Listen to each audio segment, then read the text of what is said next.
TVC, a TV do Correio da Manhã.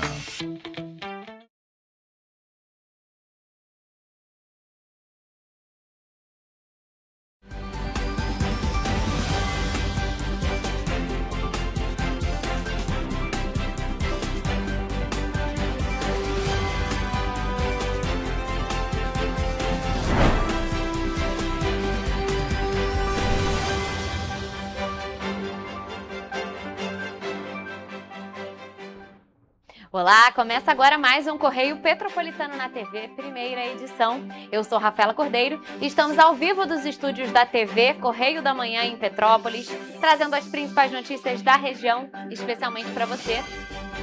Hoje é quinta-feira, dia 6 de novembro, e você vai ver a seguir. Prefeitura de Petrópolis e Santander firmam acordo para quitar dívidas relacionadas a empréstimos consignados de servidores da saúde. Juiz Jorge Luiz Martins declara calamidade na saúde de Petrópolis e anuncia intervenção judicial no Serraque. Elovias assume a operação da BR-040, BR-495 com plano emergencial. Ônibus da Turp Transportes quebra em Correias no dia seguinte da autorização da Justiça para o aumento da tarifa. Agora, no Correio Petropolitano na TV, primeira edição. A Prefeitura de Petrópolis apresentou, durante uma audiência que foi realizada na terça-feira, dia 4 de novembro, um plano para quitar as dívidas com o Banco Santander, que já somam mais de 5 milhões de reais. E durante a sessão, o representante do Santander afirmou que o processo começou com cerca de 2 milhões de reais e que o valor dobrou com o tempo.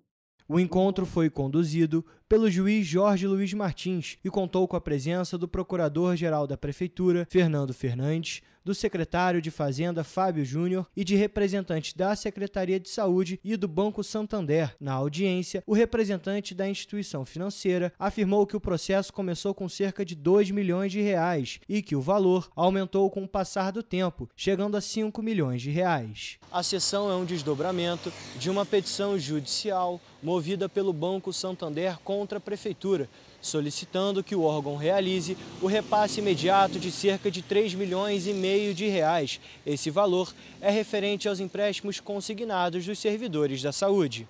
O procurador apresentou uma proposta para regularizar as consignações da folha de pagamento de dezembro de 2025 a março de 2026. A partir do terceiro mês do ano que vem, os pagamentos voltariam para as datas originais. A quitação ocorre, então, no dia 12 de dezembro de 25 e na mesma data dos meses subsequentes.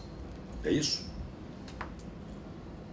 12 de dezembro, 12 de janeiro, fevereiro e 12 de março. Ok, doutor Daniel? O procurador ainda pediu 40 dias para que o município formule uma proposta de parcelamento dos valores acumulados até outubro, ressaltando que o cenário financeiro é de calamidade pública. Já o representante do Santander pediu que, caso o município não cumpra os repasses dentro do prazo, seja aplicada uma multa mínima de R$ 25 mil e que o Ministério Público e o Tribunal de Contas sejam acionados para apurar a conduta dos gestores. O juízo informou que a ata da audiência será finalizada após a inclusão de tabelas e informações complementares. A decisão judicial ainda será promulgada nos autos. E ainda aqui em Petrópolis, a Justiça determinou nesta quarta-feira intervenção judicial no Serraque, que é responsável pela gestão do Hospital Alcides Carneiro, após constatar irregularidades, atrasos em pagamentos e a falta de controle financeiro. Essa decisão foi tomada pelo juiz Jorge Luiz Martins, da 4ª Vara Civil de Petrópolis, durante uma audiência com representantes da Prefeitura e também do Ministério Público. Logo no início da audiência, o magistrado reconheceu a dedicação dos médicos que atuam no hospital, destacando o esforço dos profissionais mesmo diante da falta de estrutura e das condições adequadas de trabalho. Em seguida, afirmou que a cidade vive uma calamidade na saúde e apontou que, atualmente, mais de 1.700 pessoas aguardam atendimento na fila de espera. O juiz Jorge Luiz Martins nomeou um administrador judicial para assumir todos os atos legais, a fim de garantir os direitos dos fornecedores e servidores. Ou seja, a partir de agora, antes da Prefeitura realizar qualquer pagamento, ele deve passar pelo administrador judicial. O administrador judicial nomeado é Renato Walter Matos, que toma posse nesta quinta-feira no próprio hospital. Ele será responsável por analisar as contas, corrigir irregularidades e adotar medidas emergenciais para garantir o funcionamento da unidade. Além disso, deverá apresentar também relatórios ao Poder Judiciário e ao Ministério Público. O município é omisso, irresponsável, não cumpre as regras da moralidade administrativa. Vale lembrar que a dívida do SERRAC já chega a quase 25 milhões de reais, mesmo após um aporte de 23 milhões feito pela Prefeitura. De acordo com o magistrado, as decisões tomadas pelo município e pela entidade gestora têm comprometido o atendimento à população e agravado a situação financeira do hospital. O total do Alcides, 19 milhões e 600. Se já tinha um rombo de 15 e a gente tem que continuar a pagar, aqueles 23 foram apenas um melzinho na boca de alguém para fingir. Então, continuou zerado o município, não cumprindo seus deveres. O juiz também mencionou denúncias sobre a falta de transparência nos repasses de recursos públicos. Segundo ele, o cenário revela desrespeito aos direitos humanos e à dignidade dos pacientes, que dependem do sistema público de saúde. Que está a roda, a retroalimentação, moto contínuo da tragédia anunciada, que em algum momento alguém vai pagar o preço. Em algum momento vai pagar o preço. Inexoravelmente alguém já paga o preço, que é o paciente. Inexoravelmente alguém vai pagar o preço, que é o próprio médico. Não tem saída. Com a decisão, a Justiça busca reestruturar o hospital e garantir o uso correto dos recursos destinados à saúde. Sendo assim, o novo administrador terá a missão de estabilizar a gestão e devolver à população o direito a um atendimento digno.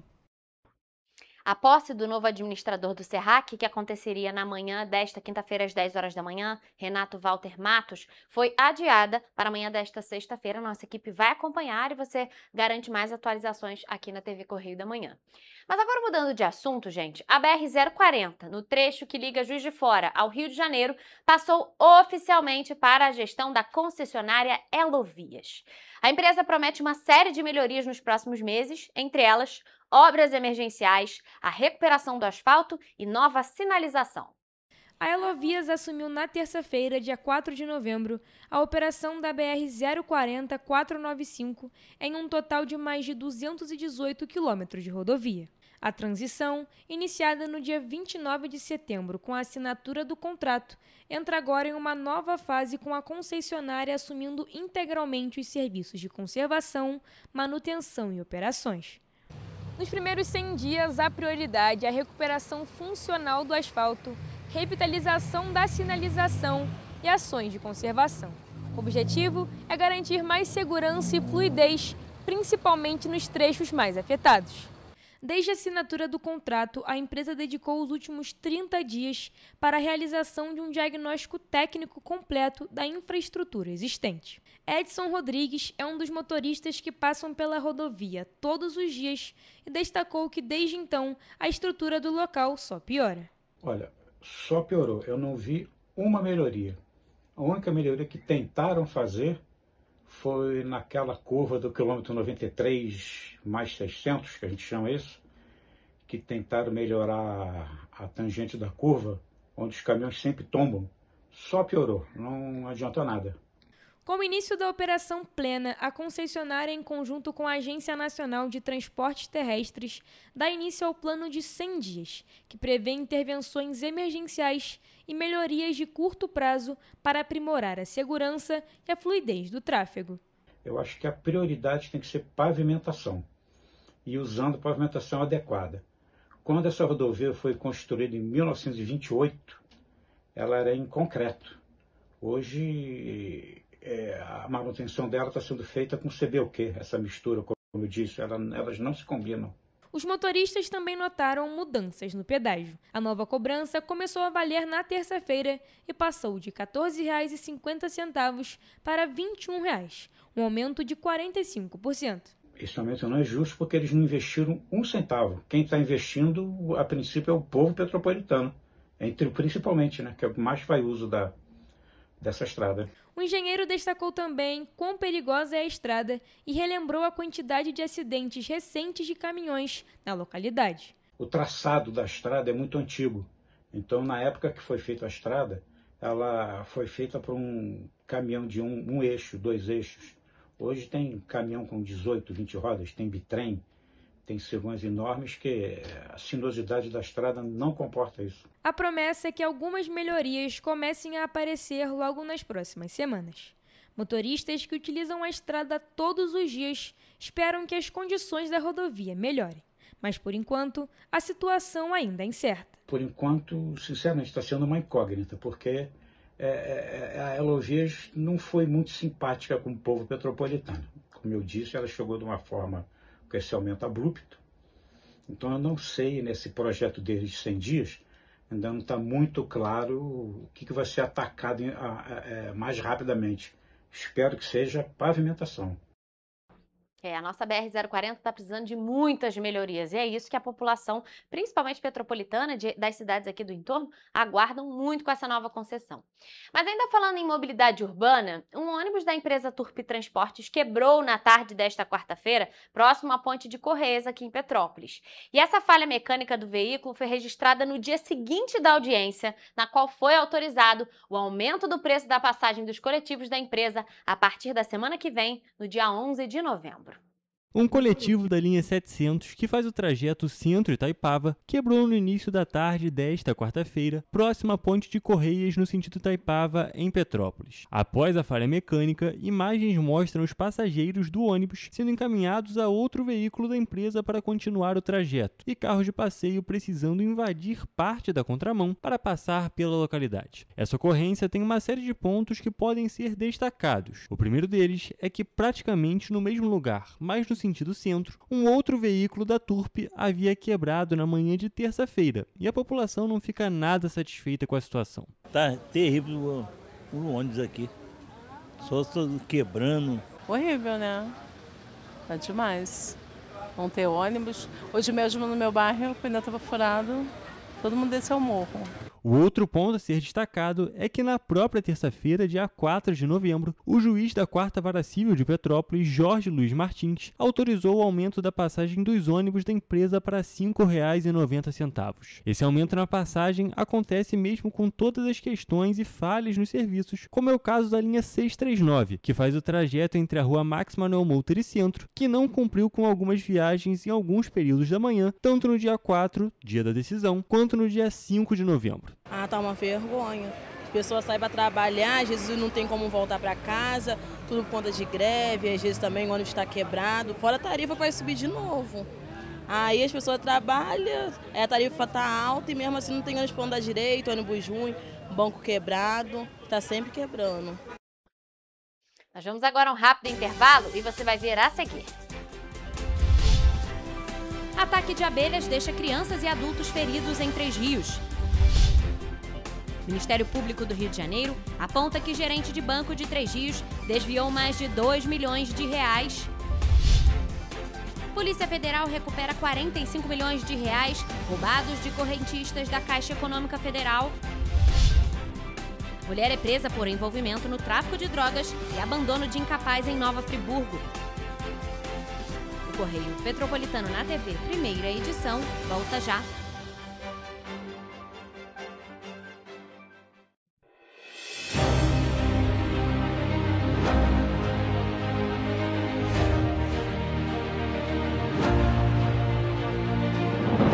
Não é jornalismo de direita, é jornalismo direito. Correio Petropolitano. Tudo que seu jornal não deveria ter deixado de ser. Todos os dias, em uma banca perto de você.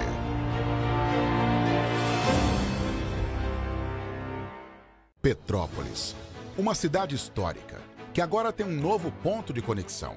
O Correio Petropolitano se renovou e leva o que de mais importante acontece na cidade, de maneira mais ágil e acessível. Acesse as notícias de Petrópolis de maneira rápida e prática, onde quer que você esteja. Fique por dentro dos acontecimentos da cidade, da política, da cultura e muito mais. Correio Petropolitano. A informação de qualidade a um clique de distância. Acesse www.correiopetropolitano.com.br. Enquanto você acha que alguma coisa deveria ser feita contra o racismo, a Alerj faz. As leis que você precisa, a Alerj faz. Baixe o aplicativo da Alerj e conheça seus direitos.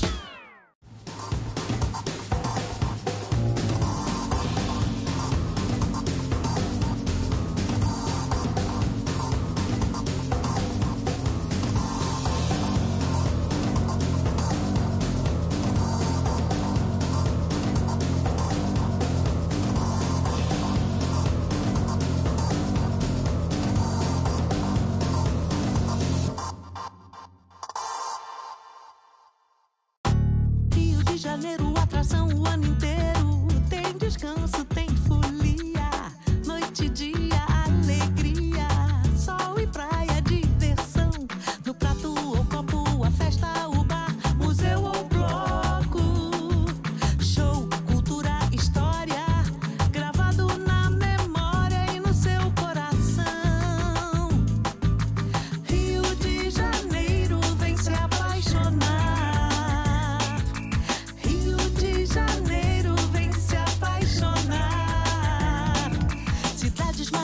Campo, mata, serra e trilha, em estado de emoção. Tem o Rio de Janeiro, que você já ama, e o Rio, que ainda vai conquistar você. Apaixone-se pelo Rio. Rio de Janeiro, vem se apaixonar. Rio de Janeiro, vem se apaixonar. Governo do Estado do Rio de Janeiro.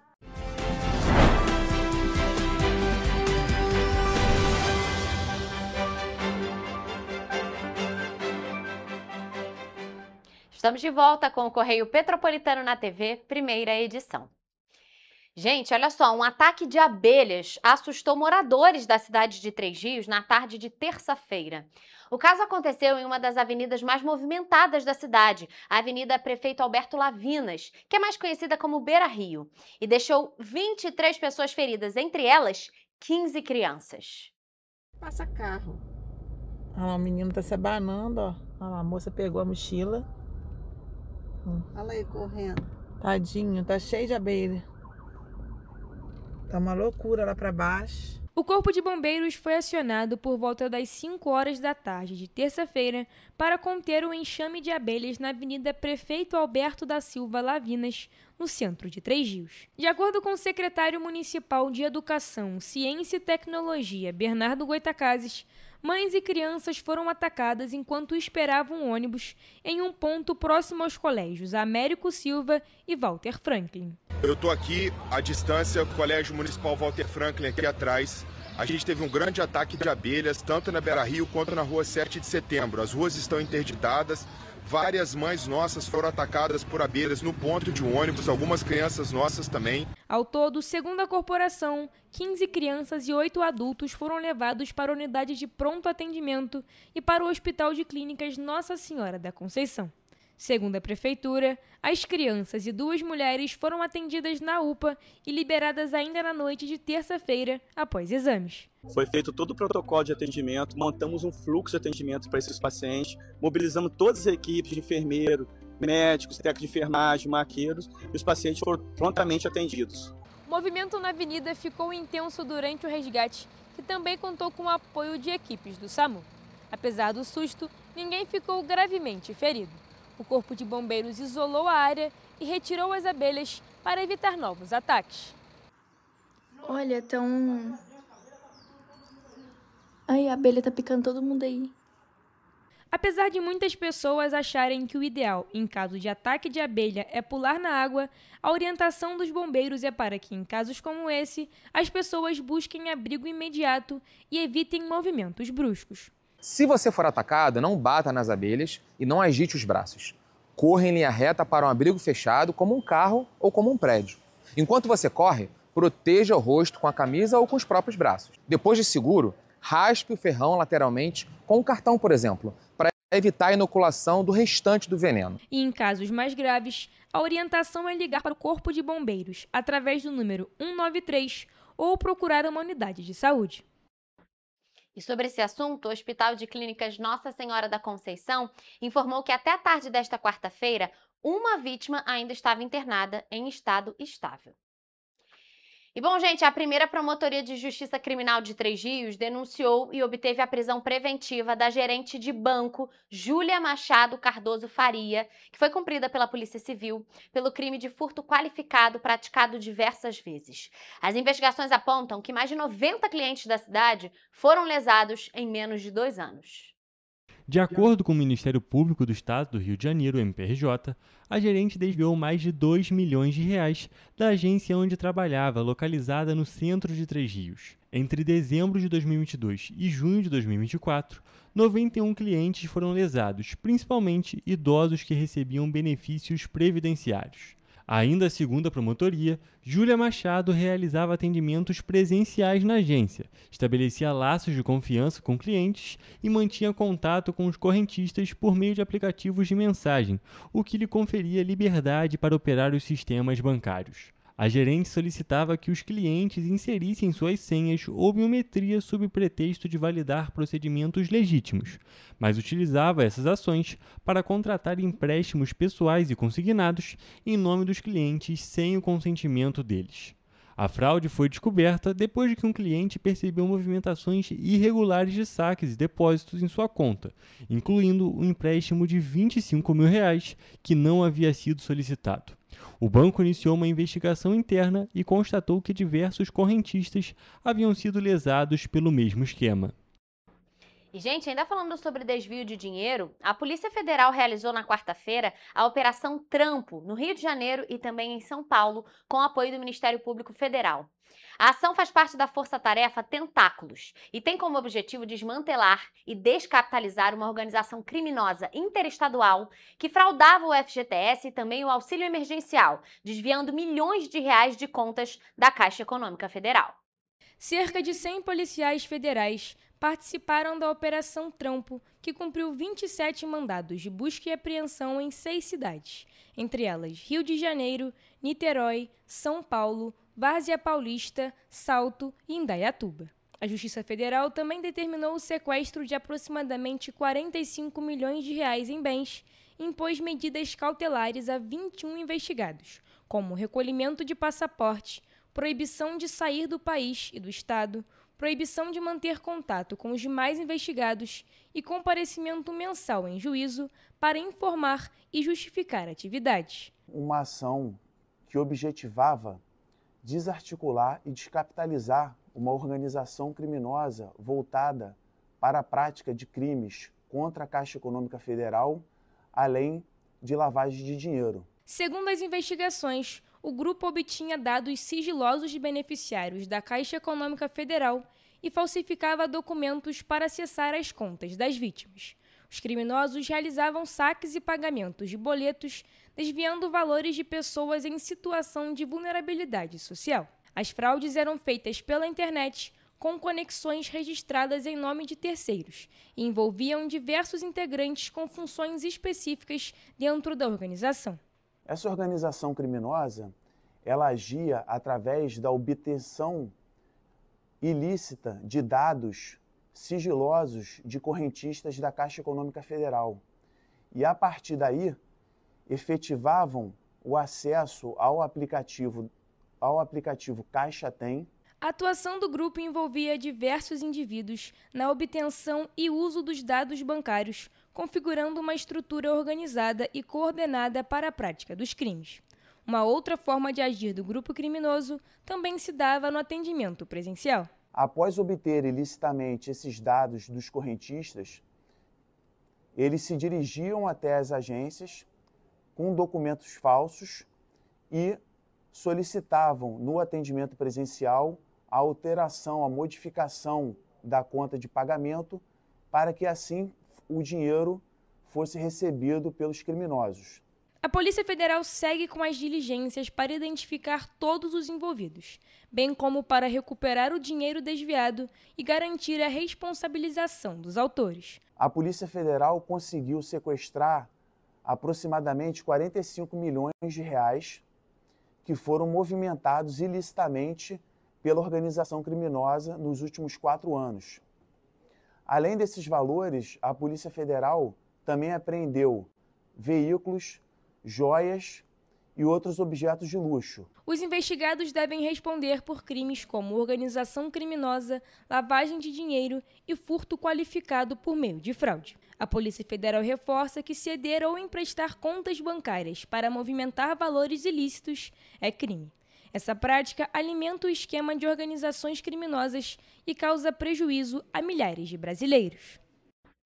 E sobre esse assunto, em nota, a Caixa Econômica Federal informou que monitora ininterruptamente seus produtos, serviços e também transações bancárias para identificar e investigar casos suspeitos de fraudes e que possui estratégia, políticas e procedimentos de segurança para a proteção dos dados e também operações de seus clientes. E, além disso, dispõe de tecnologias e equipes especializadas para garantir a segurança aos seus processos e canais de atendimento.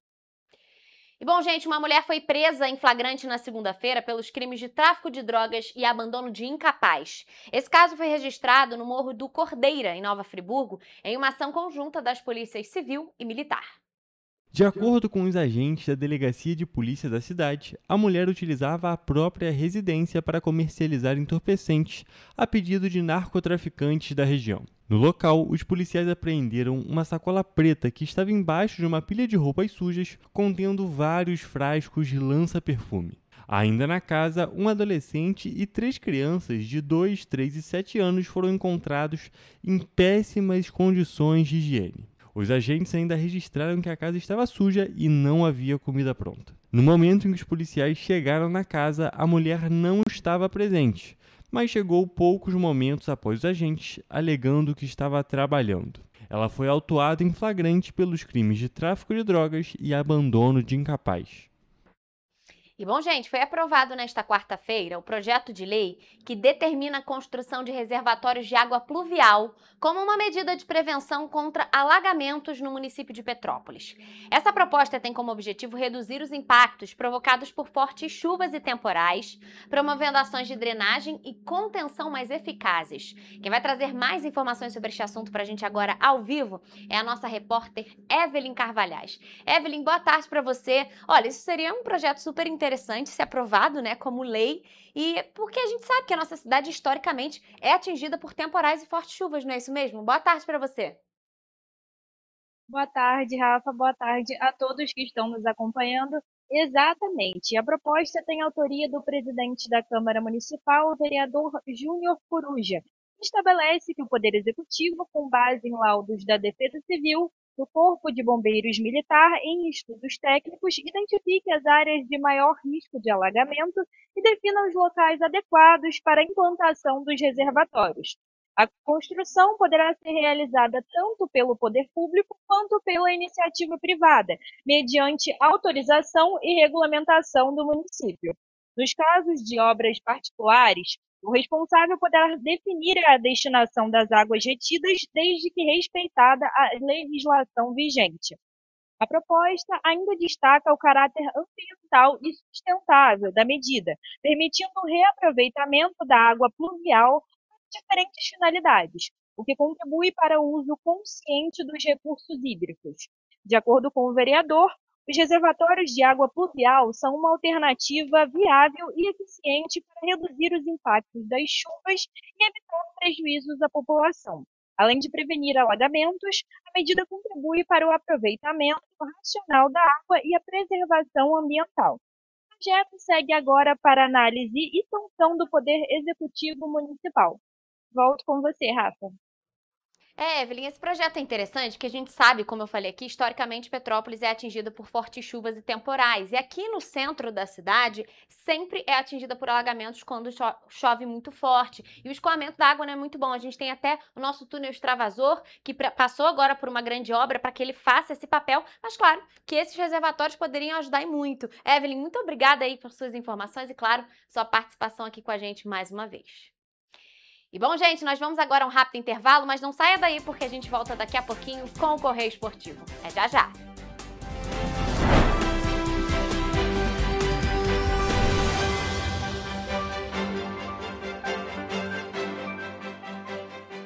Um bom jornal tem que ser direto, tem que ser direito. Não ser de esquerda ou de direita. Mas direito é ter coragem de informar a verdade e não impor a sua verdade. É respeitar a inteligência do leitor e vontade do eleitor. Correio da Manhã, um jornal que há 123 anos tem a coragem de ser direto e direito. Em uma banca perto de você.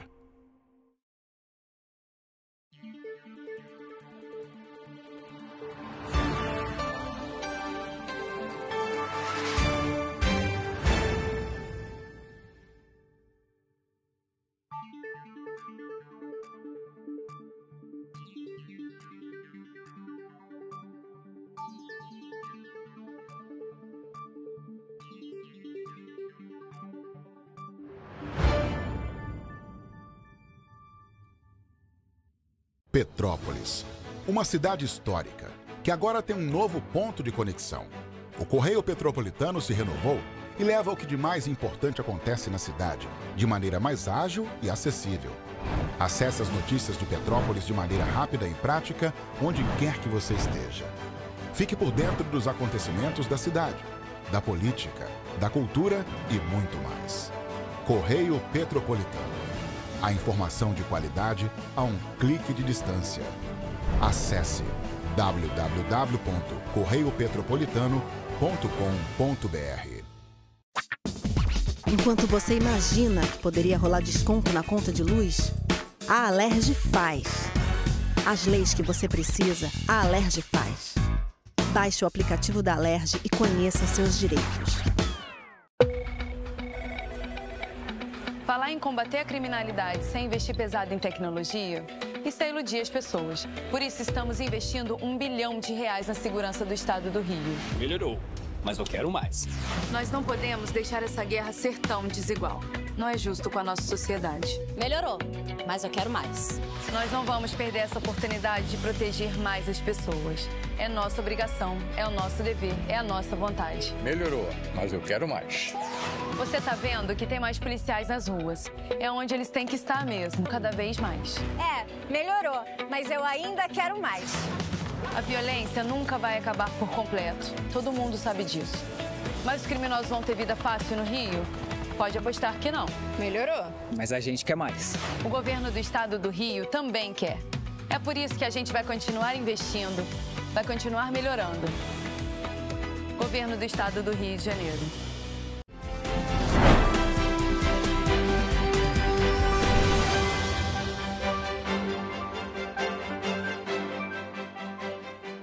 Estamos de volta. E olha, hoje é dia de se atualizar sobre os principais destaques do mundo do esporte. Então vamos ao Correio Esportivo com Jonathan Joras e Hugo Petersen.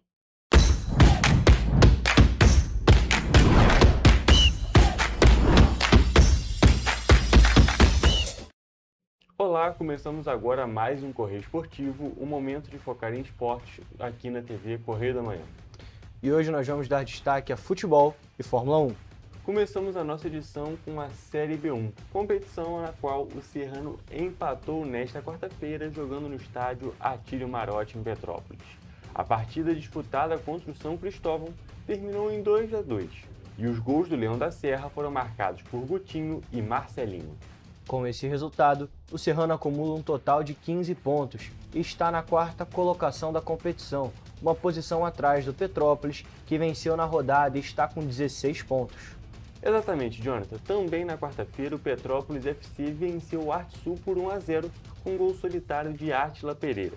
Esse resultado foi muito importante na busca para a classificação para o quadrangular final da competição. Jonathan, destacar aqui dois resultados muito importantes aqui para os times de Petrópolis, principalmente do Petrópolis. O Serrano também foi bom pontuar mais uma vez, porém, é claro, o time queria mais do que isso, principalmente porque estava jogando em casa e ficou na frente do placar 2 vezes.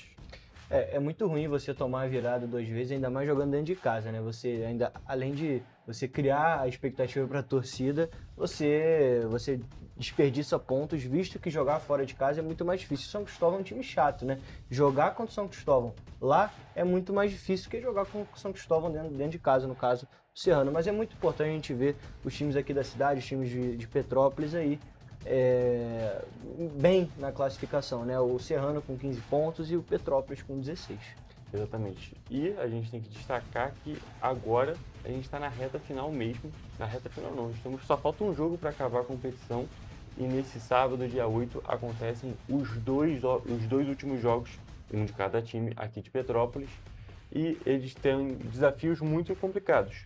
Porém, a gente vai destacar aqui que os dois times vão jogar dentro de casa. O Serrano vai jogar contra o Bom Sucesso aqui no estádio Atílio Marotti e o Petrópolis contra o Campo Grande no Los Laros, que é a casa do Petrópolis nessa competição, tendo em vista que os dois estão na mesma competição, Petrópolis e Serrano, e por isso o Petrópolis não está jogando mais necessariamente aqui na Cidade Imperial. São dois desafios complicados, mas os dois times só tem que fazer o dever de casa, é só ganhar a partida. Só ganhar a partida é meio complicado de falar, mas dependem apenas de si mesmo. Os dois times só precisam ganhar para conseguir uma classificação tranquila para o quadrangular final e, é claro, nessa busca por um acesso para a Série A2. Eu acho que com a força da torcida dos dois times dentro de casa, é muito possível que os times consigam fazer o dever de casa, sim, como você falou, não é só ganhar, claro, mas eu acho que é possível, sim. Os dois times têm uma torcida muito forte, dentro de casa são times fortes. No caso, o Serrano é por conta do Atílio Marotti, toda a festa que a torcida faz, geralmente, nos jogos do Serrano. Vamos ver, né? Tomara que os dois ganhem. Exatamente, fica aqui a nossa torcida para os times daqui de Petrópolis. A gente, é claro, quer ver essas equipes aqui da Cidade Imperial se destacando cada vez mais, conseguindo resultados positivos e, quem sabe, daqui a uns anos, não disputando uma Série A1 do Campeonato Carioca, disputando contra os grandes times aqui do Rio de Janeiro. Agora, continuando no futebol, mas mudando a competição, tivemos o clássico da Amizade nesta quarta-feira no Campeonato Brasileiro. E a Amizade ficou enfraquecida depois desse 3-0 para o Botafogo em cima do Vasco. O time de General Severiano deu um verdadeiro baile no Cruz Maltino e foi melhor o jogo todo. O primeiro gol da partida foi marcado por Alex Telles, de pênalti, nos acréscimos do primeiro tempo. Inclusive, destacar aqui, né, segundo jogo que o Vasco sofre gol de pênalti nos acréscimos do primeiro tempo. E na segunda etapa, Arthur e David Ricardo ampliaram o placar. Com esse resultado, o Vasco se manteve em nono com 42 pontos e o Botafogo também se manteve em sexto com 51. Jonathan, a gente tem que destacar aqui uma ótima atuação do time do Botafogo e uma péssima atuação do time do Vasco. É verdade, a gente tem falado várias vezes que o problema do Botafogo não é nem o desempenho dentro do jogo, é a oscilação no Campeonato Brasileiro todo. O Botafogo tem um time forte, mais forte que o time do Vasco, inclusive. Tem umas opções, na verdade, eu acho que fica melhor assim. O Vasco definitivamente não entrou em campo, né? O Diniz com aquela saída de bola, aquela coisa, o Botafogo foi pressionando, empurrando, até que uma hora tomou o controle do jogo. Na verdade, uma hora não, né? Teve o controle do jogo o tempo todo. O primeiro tempo, pelo menos, foi um amasso do Botafogo. O Joaquim Correia pegava a bola de fora da área, cruzava a bola. O Arthur Cabral tentando os lances de cabeça, principalmente. Enfim, mas eu acho que o Vasco ficou naquela de deixou o Botafogo jogar muito tempo. Quando viu, perdeu o controle do jogo. Exatamente. Eu diria também que o Vasco não teve o controle do meio de campo em momento algum do jogo, muito pela atuação ruim do Tietê. O Cauã Barros está jogando ali na volância, fazendo dupla com o Tietê. O Cauã Barros jogando muito bem desde que estreou pelo Vasco. Está sendo um ponto muito positivo desse time, mas o Tietê, desde que voltou de lesão, não está conseguindo performar e é o segundo jogo muito ruim dele. Jogou muito mal contra o São Paulo e terminou aquela partida em campo. E nessa jogou muito mal também contra o Botafogo e complicou muito a partida, porque o Botafogo é um time muito forte, faz muita transição e o time adversário precisa preencher o campo, precisa marcar passe, precisa fazer isso tudo. E o Vasco não conseguiu fazer isso em momento algum. Teve suas chances sim de fazer gol, mas muito por jogadas individuais ou um chutão que dava certo, mas no final das contas sucumbiu para o Botafogo. Nem o Ryan, que a gente esperava que fosse fazer uma grande partida, né? O Ryan, que é um grande jogador, pelo menos nos últimos tempos aí no Vasco, tem sido um ótimo jogador. Ele não conseguiu performar, o outro ponto, camisa 11 do Vasco, também ele tentava, mas quando chegava no ataque, ficava sozinho. E o Tietê realmente foi o que dificultou a vida do Vasco, porque ele joga numa posição muito crucial, que é o de camisa 8, né? É o cara que faz a transição do volante pro meia, né? E o Diniz, para piorar a situação, ainda colocou o Matheus França no lugar do Tietchan, botou mais um meio ofensivo, aí que o Vasco perdeu totalmente o controle do meio de campo. Exatamente, o Vasco ainda conseguiu ali por uns 20 minutos do segundo tempo jogar melhor do que o primeiro tempo, não melhor do que o Botafogo. Mesmo com o Matheus França preenchendo, porque pelo menos ele estava dando mais intensidade para o meio de campo, porém, ainda assim, o time estava falhando muito e ficou muito aberto, né? O time estava muito ofensivo. Aí nos contra-ataques o Botafogo conseguiu fazer os 2 outros gols. Mas, apesar de toda essa situação negativa do Vasco, a gente tem que destacar aqui também a ótima atuação do goleiro Léo Jardim, que fez algumas defesas impressionantes nessa partida. Teve uma chegada do Botafogo que o jogador, agora eu não me lembro o jogador, mas ele chegou na cara do gol, o reflexo do Léo Jardim para fazer a defesa no canto, que seria o canto que o jogador não chutaria, então o jogador já chutou para enganar o Léo Jardim, um reflexo impressionante. Ele que é um goleiro que, na minha opinião, já era para estar na seleção brasileira, por exemplo, no lugar do Hugo Souza. Exatamente, a gente tem o Hugo Souza, tem o Bento, tem alguns outros nomes ali que são convocados e o Léo Jardim acaba ficando de fora e, na minha visão também, poderia estar ali, faria muito mais sentido que algum dos nomes que estão sendo convocados. Melhor que o próprio Bento, né? Que, enfim. Exatamente, a gente já criticou bastante aqui. Mas enfim, então a gente ficou com esse resultado aqui. Botafogo jogou muito bem, Vasco jogou mal e fica nessa daqui. O Vasco, que vinha de 4 vitórias consecutivas, agora está em 2 derrotas seguidas. Na mesma noite desse jogo, também aconteceu um clássico interestadual no Brasileirão, e nele, Flamengo e São Paulo empataram em 2-2. Os gols do rubro-negro carioca foram marcados por Arrascaeta de pênalti e Samuel Lino. Na partida, o Flamengo saiu atrás do placar e conseguiu empatar e até virar o jogo, mas depois de uma expulsão de Gonzalo Plata, o time sucumbiu e sofreu um empate. Jonathan, mais uma expulsão do Plata, mais uma expulsão boba do Plata. Essa foi um pouco mais justificada, vamos dizer assim, porque foi uma disputa de bola, mas é mais uma vez com o atacante, que é assim bom de bola, acaba prejudicando o Flamengo. O Plata, ele é uma válvula de escape ali pro Flamengo, realmente ele tem jogado bem nas mãos do Felipe Luiz. Ele no ano passado ainda estava se adaptando e agora esse ano realmente ele está jogando muito bem. O Samuel Lino finalmente fez gol, né? Era um jogador que criaram, por conta dos valores, né, criaram uma expectativa muito grande nele, principalmente a torcida do Flamengo. Realmente é um jogador que às vezes destoa do nível aqui do Brasileirão, mas faltava um gol, né? Chegou até a ser convocado para a seleção brasileira, uma convocação estranha, mas finalmente marcou gol. Ele estava jogando muito bem ontem, inclusive, e o Plata vacilou, né? Exatamente, o Flamengo estava com o jogo controlado, parecia muito mais que o Flamengo ia fazer o 3-1 do que tomar um empate. Porém, depois da expulsão dele, o São Paulo conseguiu equilibrar e superar o Flamengo na partida e conseguiu fazer o gol de empate. E com esse resultado, é claro, fica mais complicada a busca pelo título do Brasileiro. Ainda tem o Palmeiras para jogar, que vai jogar nesta quinta-feira também contra o Santos, um clássico, então tudo pode acontecer nessa partida, mas a tendência, levando só os desempenhos e a colocação no Campeonato Brasileiro, é que o Palmeiras consiga mais uma vitória e consiga abrir 4 pontos de vantagem para o Flamengo.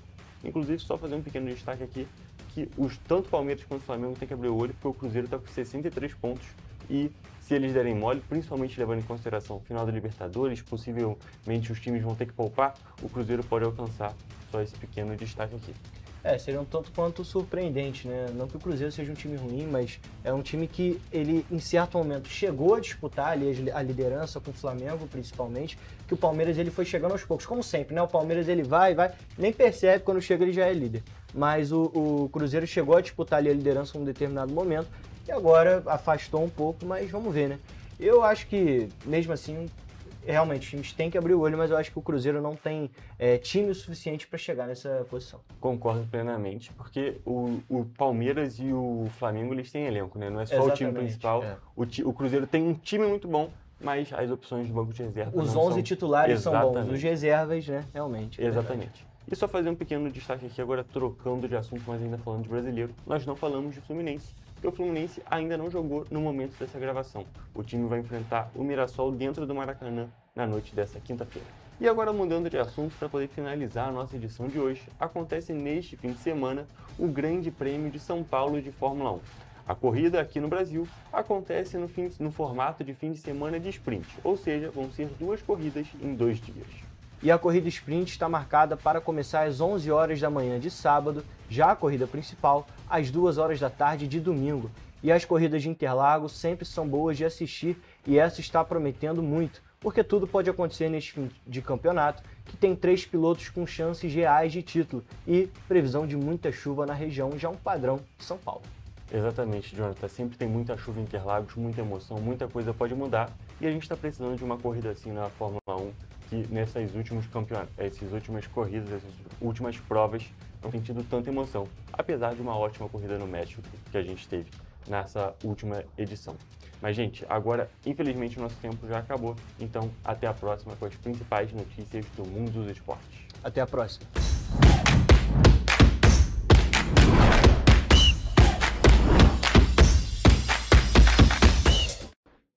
E agora, depois do Correio Esportivo, nós vamos a um rápido intervalo e você vai ver a seguir.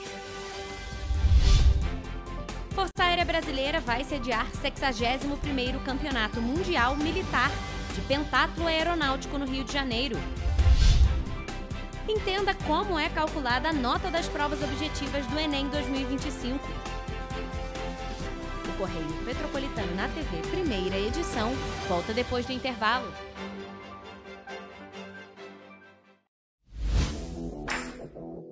Para ter mais qualidade de vida, conte com a maior rede de academias de Petrópolis. Aqui na Corper, com uma mensalidade, você utiliza todas as unidades: Centro, Bingen, Itamaraty e Itaipava. Com planos a partir de R$ 95,00.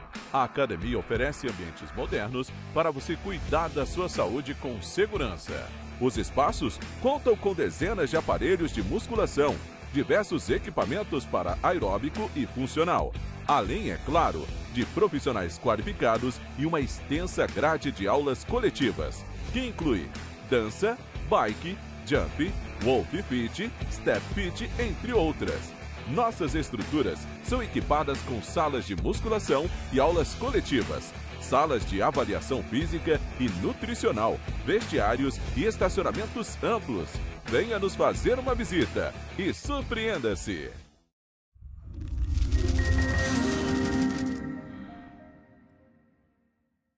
O grupo de jornais que mais cresceu no Brasil apostou na força do impresso e no jornalismo direito. Em setembro de 2025, o Grupo Correio da Manhã completa 6 anos de uma trajetória marcada por coragem, compromisso e credibilidade. Resgatamos a história do jornal mais importante do Brasil no século XX e hoje somos protagonistas da nossa história no século XXI. Acreditamos na responsabilidade de colocar a informação correta no papel. Enquanto o mundo digital muda a cada segundo, o jornal impresso permanece como referência de verdade e confiabilidade. Contamos com 4 parques gráficos próprios, no Grande Rio, em Volta Redonda, no Núcleo Bandeirante e em Areal.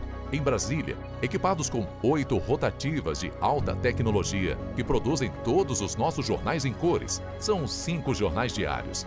Correio da Manhã, Estado do Rio, Correio da Manhã Nacional, Correio Sul-Fluminense, Correio Petropolitano, Correio da Manhã Distrito Federal.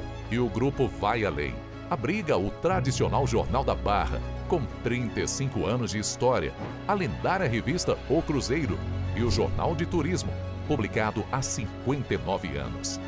Na área eletrônica, temos a TVC, TV Correio da Manhã, no ar há 24 anos pelo canal 16 de Petrópolis, com estúdios também no Rio de Janeiro e em Brasília. Crescemos com uma missão clara: levar ao leitor uma informação verdadeira. É o jornalismo direto e direito, um jornal que respeita a política e é respeitado pelos políticos. Nossas páginas e plataformas reúnem um time de jornalistas e colunistas de peso: Fernando Molica, Rodolfo Lago, Thales Faria, Cláudio Magnavita, Ricardo Cravo Albim, Rui Castro, Alexandre Garcia, Aristóteles Drummond, entre outros nomes que ajudam a construir a credibilidade da nossa marca. São 4 redações integradas e um conteúdo cada vez mais ampliado no meio digital. Grupo Correio da Manhã. Informação com tanta credibilidade que é impressa todos os dias.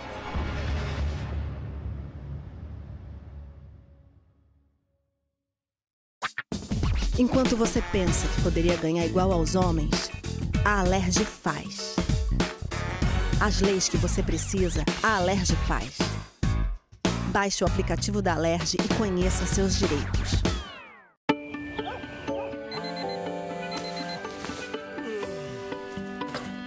Meu pai é um cara muito corajoso. Ele luta contra o mal igualzinho um super-herói. Ele não usa capa, mas tem um uniforme muito legal e vários equipamentos especiais. Ele também tem super veículos e quando precisa, ele pode até voar. Meu pai me disse para não ter medo, que as coisas estão melhorando. E eu acredito no que ele me fala. É, e os resultados já estão aparecendo. Mas o governo do estado do Rio quer mais. Por isso, estão sendo investidos R$ 1 bilhão na nossa segurança, com ações em todas as regiões do estado. A gente não está aqui dizendo que a guerra contra o crime está ganha. Ainda tem muita coisa a ser feita. Mas aqui no Rio, os criminosos não vão ter vida fácil. Pode acreditar nisso. Governo do Estado do Rio de Janeiro.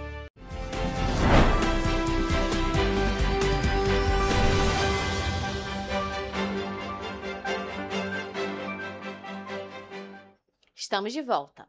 Bom, gente, o Brasil recebe uma das principais competições do esporte militar mundial a partir desta quinta-feira. O 61º Campeonato Mundial Militar de Pentatlo Aeronáutico será realizado no complexo da FAB, a Força Aérea Brasileira, em Campo dos Afonsos, que fica no Rio de Janeiro. O evento vai até o dia 12 de novembro e vai contar com atletas de 9 países. O campeonato é organizado pela Comissão de Desportos da Aeronáutica, em parceria com o Ministério da Defesa e o Conselho Internacional do Esporte Militar. Criado em 1948, o torneio foi desenvolvido para manter o preparo físico e psicológico de pilotos militares. Durante os 7 dias de disputa, os competidores enfrentam provas de tiro, natação, esgrima, basquete e evasão, que combina pista de obstáculos e orientação em terreno. As delegações do Brasil, Finlândia, Espanha, Dinamarca, Suécia, Lituânia, República Tcheca, China e Ucrânia participam da competição. O evento representa o espírito de amizade entre as Forças Armadas e reforça o preparo físico e técnico dos militares. A cerimônia de abertura acontece nesta sexta-feira, dia 7, às 10 horas da manhã, na Alameda Cadete Imortal, no Campo dos Afonsos. E, gente, no próximo domingo, mais de 4.800.000 candidatos vão fazer as primeiras provas do Exame Nacional do Ensino Médio deste ano, o Enem. Esse é o dia de encarar a prova de redação e mais 90 questões de múltipla escolha. E para sair bem no exame, será preciso muito mais do que interpretação de textos, gramática e análise de trechos de obras literárias. Além de responder em questões de história, geografia, filosofia e sociologia, sem deixar de lado a língua estrangeira, sendo o inglês ou o espanhol, escolhida no momento da inscrição do Enem, os candidatos deverão, sobretudo, gerenciar bem o tempo de duração das provas, de um total de 5 horas e 30 minutos. A recomendação é não chutar as questões por falta de tempo, tudo para não atrapalhar o cálculo da nota do candidato, a partir da metodologia chamada Teoria de Resposta ao Item, a TRI.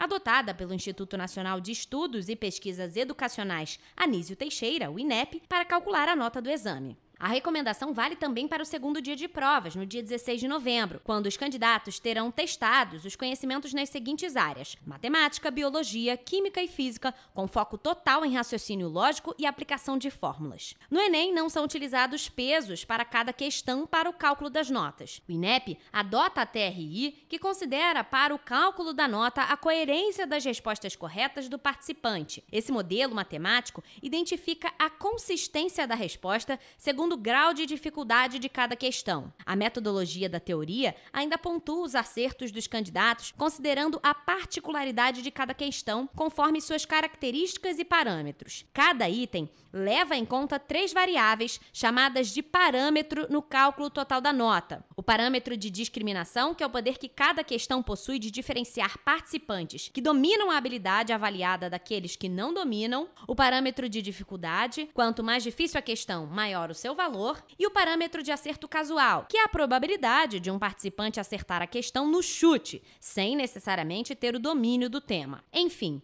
este conjunto de modelos matemáticos busca representar a relação entre a probabilidade de o participante responder corretamente a uma questão, o seu conhecimento na área em que está sendo avaliado e as características de cada item. Vamos agora à previsão do tempo para esta sexta-feira nas cidades da nossa região de cobertura.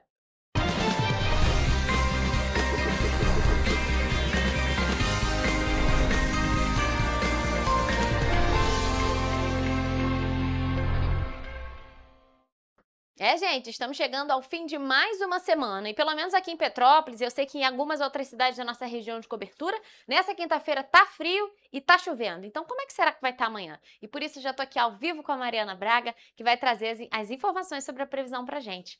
Mari, boa tarde pra você. Olha, esfriou mesmo, a gente disse que as temperaturas iam cair um pouco, mas aqui em Petrópolis está ventando, o que deixa mais frio e ainda tá chovendo. E pra amanhã, Mari, como é que será que tá a previsão? Pois é, Rafa, hoje já tá bem mais frio, né? Boa tarde para você, boa tarde para quem nos acompanha. Olha, sexta-feira em Nova Friburgo será de sol com muitas nuvens de manhã, passando a nublado com possibilidade de garoa à noite. Ainda à noite, o tempo não abre. As temperaturas variam entre a mínima de 14 e a máxima apenas de 20 graus. Em Teresópolis, a previsão para amanhã é de sol com muitas nuvens, passando a chuvoso à tarde. À noite, a chuva para. As temperaturas devem variar entre a mínima de 14 e a máxima de 21 graus. Olha, aqui em Petrópolis o dia amanhã será de sol, fechando ainda pela manhã, com chuva que se estende até a tarde. À noite, o tempo fica firme. As temperaturas também vão variar entre a mínima de 14 e a máxima de 21 graus. Em Paraíba do Sul, a sexta-feira tem previsão de sol com muitas nuvens durante o dia e períodos de céu nublado, e noite ainda com muitas nuvens. As temperaturas devem variar entre a mínima de 16 e a máxima de 24 graus. Para finalizar nossa previsão em Três Rios, o dia segue essa mesma tendência, com sol com muitas nuvens durante o dia e períodos de céu nublado. Noite com muitas nuvens ainda. As temperaturas variam entre a mínima de 17 e a máxima de 25 graus. Mari, então para amanhã segue essa previsão de temperaturas mais baixas. A gente teve uma quarta-feira bem quente. Hoje já esfriou e para amanhã segue essa tendência. A gente vê aqui na região serrana as mínimas de 14, máximas ali em 20 graus. E na região centro-sul, as máximas nem chegam aos 30 graus. Aqui também tá super longe dos 30 graus. Então, gente, para amanhã segue essa previsão de friozinho e também chuva em todas as cidades da nossa região de cobertura. Então, Mari, muito obrigada por suas informações. E essa foi a previsão do tempo para esta sexta-feira nas cidades da nossa região de cobertura.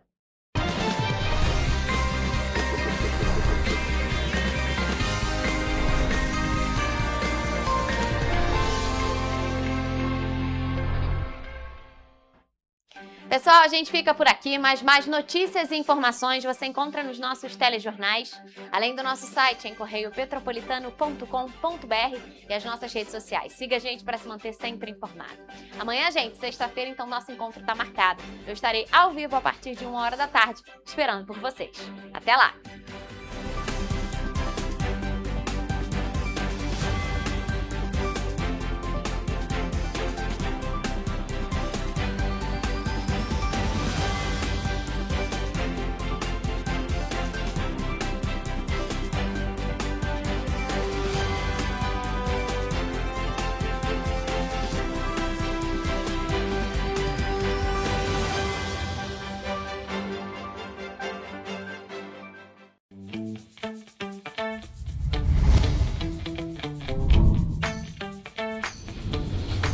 TVC, a TV do Correio da Manhã.